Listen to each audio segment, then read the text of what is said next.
Long before cigarettes filled convenience store shelves, tobacco was something entirely different. To many indigenous peoples of the Americas, it was not a habit.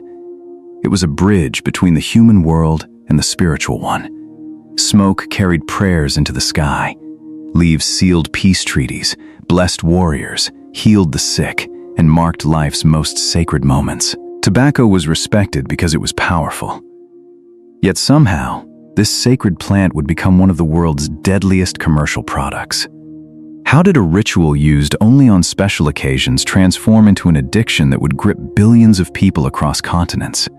How did emperors, merchants, scientists, and powerful corporations reshape a plant that was once considered holy? The answer begins thousands of years before the first cigarette was ever rolled. And the journey is far darker than most people realize.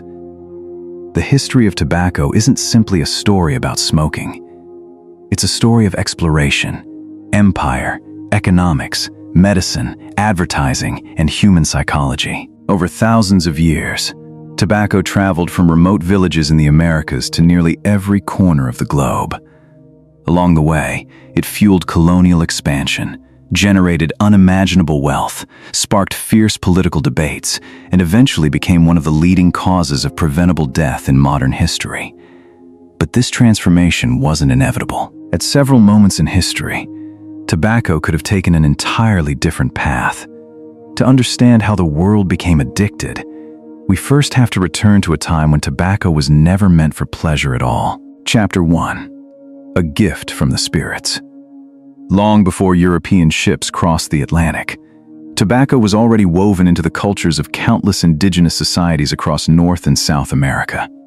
Archaeological evidence suggests humans began cultivating tobacco at least several thousand years ago, possibly as early as 5000 BC in parts of South America. Unlike modern recreational smoking, its use was deeply ceremonial.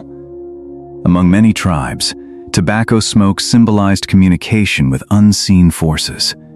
Shamans inhaled it during rituals, believing it helped them enter altered states of consciousness or speak with ancestors. Some communities offered tobacco before hunting, asking animals for permission to take their lives. Others scattered dried leaves on rivers or sacred grounds as offerings to nature. Different species of tobacco existed, but one stood above the rest: Nicotiana rustica. It contained far more nicotine than the varieties most people know today. Even small amounts could produce intense physical effects. For many cultures, this potency wasn't recreational. It reinforced tobacco's spiritual significance. The stronger the experience, the greater its perceived connection to the supernatural. Importantly, tobacco was rarely consumed constantly. It was reserved for meaningful moments, ceremonies, diplomacy, healing, or communal gatherings. Excessive personal use was uncommon in many societies. Ironically, the very qualities that made tobacco sacred would later make it extraordinarily profitable. And then, strangers arrived from across the ocean. Chapter 2. Columbus finds more than gold. When Christopher Columbus reached the Caribbean in 1492, his expedition searched for spices, precious metals, and new trade routes. Instead, they encountered something completely unexpected. Members of the Taino people presented dried tobacco leaves as gifts. European sailors also noticed locals rolling leaves together and inhaling fragrant smoke. Others used carved pipes, unlike anything seen in Europe. Many crew members found the practice bizarre. One sailor, Rodrigo de Jure, reportedly became one of the first Europeans to smoke tobacco. After returning to Spain, he demonstrated the strange habit in public. According to later accounts, neighbors were horrified by smoke pouring from his mouth and nose. Some believed he had been possessed by the devil, and the Spanish Inquisition briefly imprisoned him. While that story has become legendary, what is beyond dispute is that tobacco fascinated Europe almost immediately. Sailors carried seeds home. Explorers described its unusual effects. Physicians became curious. Wealthy elites saw it as an exotic novelty from mysterious new lands. At first, tobacco spread slowly through royal courts and botanical gardens rather than crowded streets. Many Europeans believed it possessed remarkable healing powers. It was prescribed for headaches, stomach pain, breathing problems, and even plague prevention. One influential French diplomat, Jean Nicot, enthusiastically promoted tobacco to the French court during the 16th century. His advocacy became so famous that scientists later named nicotine after him. Europe believed it had discovered a miracle plant. But history was about to reveal that miracles often come with hidden costs. Chapter 3. The leaf that built empires. By the early 1600s, tobacco was no longer just an exotic curiosity. It had become one of the most valuable commodities in the Atlantic world. The turning point came in the English colony of Jamestown, Virginia. The settlement was struggling to survive. Disease, famine, and conflict had pushed the colony to the brink of collapse. Then, a colonist named John Rolfe began cultivating a sweeter variety of tobacco that appealed to European tastes. The results were astonishing. Within a few years, ships loaded with dried tobacco leaves crossed the Atlantic in ever-growing numbers. European demand exploded. What had once been a ceremonial plant was now the economic engine of England's American colonies. Entire landscapes changed to meet the demand. Forests were cleared, rivers became trade routes, and fertile land was devoted almost entirely to tobacco fields. Plantation owners grew wealthy, while investors in London celebrated soaring profits. But prosperity carried a terrible price. Tobacco farming required enormous amounts of labor. At first, many plantations relied on indentured servants from Europe. As demand continued to rise, that system increasingly gave way to the forced labor of enslaved Africans. Over the following centuries, millions of people would be caught in the brutal machinery of the transatlantic slave trade, driven in part by the profits of tobacco, alongside sugar, cotton, and other cash crops.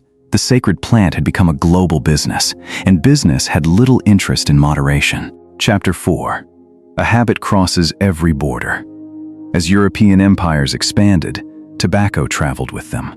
Spanish ships carried it across the Pacific to the Philippines.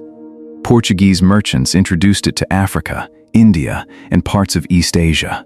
French, Dutch, and British traders spread it through their own vast commercial networks. Within a surprisingly short time, tobacco had become one of the world's first truly global consumer products. Yet every culture adopted it differently. In the Ottoman Empire, coffee houses often became places where tobacco smoke filled the air alongside lively political discussions. In China, smoking blended with existing traditions and eventually became common across many regions. In Japan, artisans crafted elegant pipes that reflected local aesthetics. Across Europe, snuff, powdered tobacco inhaled through the nose, became fashionable among aristocrats, while pipes remained popular with soldiers, sailors, and laborers. Not everyone welcomed the new habit. Several rulers tried to stop it altogether. England's King James I famously condemned smoking in his 1604 essay, A Counterblast to Tobacco, describing it as unpleasant, unhealthy, and morally questionable. In Russia, some early rulers imposed harsh punishments on smokers. Certain religious leaders declared tobacco sinful or socially dangerous, but prohibition rarely succeeded. The more governments attempted to suppress tobacco, the more profitable it became. Taxes generated enormous revenue, merchants earned fortunes, and consumers continued buying it despite repeated warnings. History was repeating a familiar pattern. Once a product became deeply tied to trade and government income, eliminating it became far more difficult than anyone expected. Still, an even greater transformation was waiting just over the horizon. Nothing could have prepared the world for what industry would do next. Chapter 5. The machine that changed everything. For centuries, tobacco remained a product that required time, skill, and patience. People smoked pipes, chewed tobacco, or used snuff. Cigars existed, but they were expensive and often associated with wealth and status. Tobacco consumption was widespread, but it was not yet the fast, disposable habit that would define the modern world. Then came a technological revolution. In the late 19th century, a machine was invented that would completely transform tobacco forever: the cigarette-making machine. Before automation, cigarettes were rolled by hand. Production was slow and expensive, but machines could suddenly create thousands of cigarettes per minute, turning tobacco from a luxury item into a cheap product available to ordinary people. The cigarette industry exploded. Manufacturers realized they were no longer simply selling tobacco. They were selling convenience, identity, and lifestyle. Advertising became their most powerful weapon. Cigarettes were portrayed as symbols of independence, sophistication, adventure, and even modernity.